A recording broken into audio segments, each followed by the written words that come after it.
I once visited Colorado Rocky National Park. I was driving on 70 Interstate Freeway, 11,000 feet above sea level.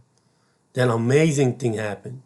I passed through Eisenhower Tunnel, which was about 2 miles long, located 60 miles west of Denver, Colorado. I later found out that this tunnel was one of the most famous tunnels in the United States. It was so long that I thought that I was not going to make it through the tunnel. I'm mentioning this tunnel because it feels like I'm going through this tunnel right now. The LA City just extended the Safer at Home order until May 15th.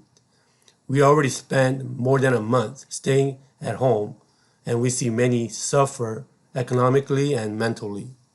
Many people that I know either got laid off or received furlough notices. They applied for EDD and waiting for stimulus package support from the government.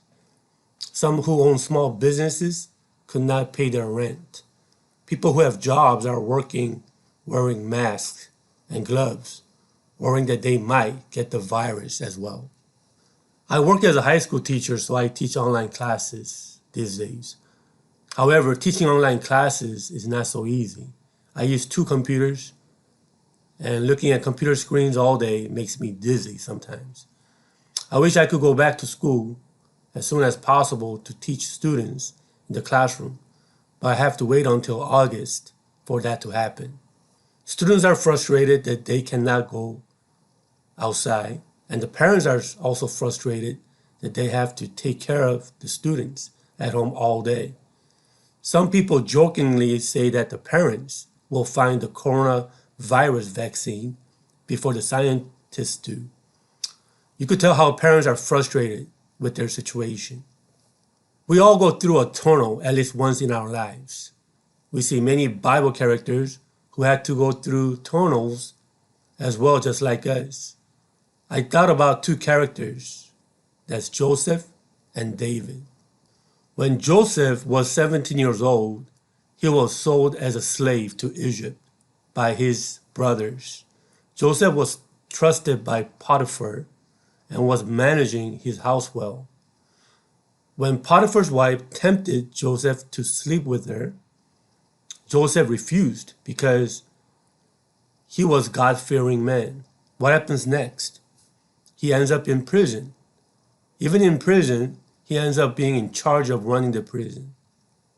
When he interpreted the dream of the cupbearer, he thought he had a chance to get out of it, but he was soon forgotten.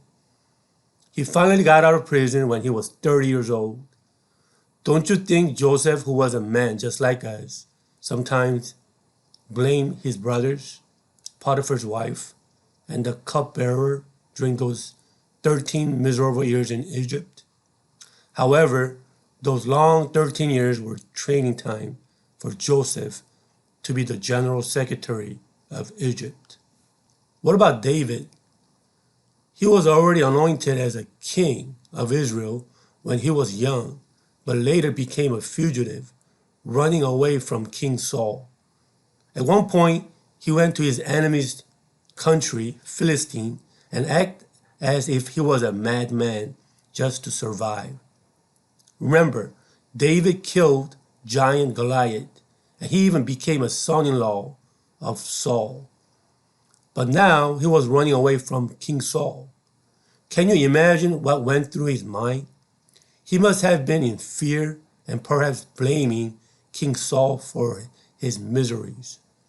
He must have felt like he was surrounded by his enemies wherever he went. He had an opportunity to kill King Saul, but he couldn't out of fear of God. Scholars believe that David was running away for at least 10 years. However, those 10 years were needed for David to become a king after God's own heart. Many of you, due to coronavirus or even before this crisis started, are going through a tunnel.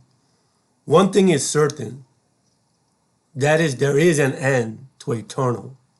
What's important is how we are going to get through this tunnel. I hope all of us get through it with the word and prayer. Finally, I like to read Job 23:10 before I close. But he knows the way that I take. When he has tested me, I will come forth as gold. Amen.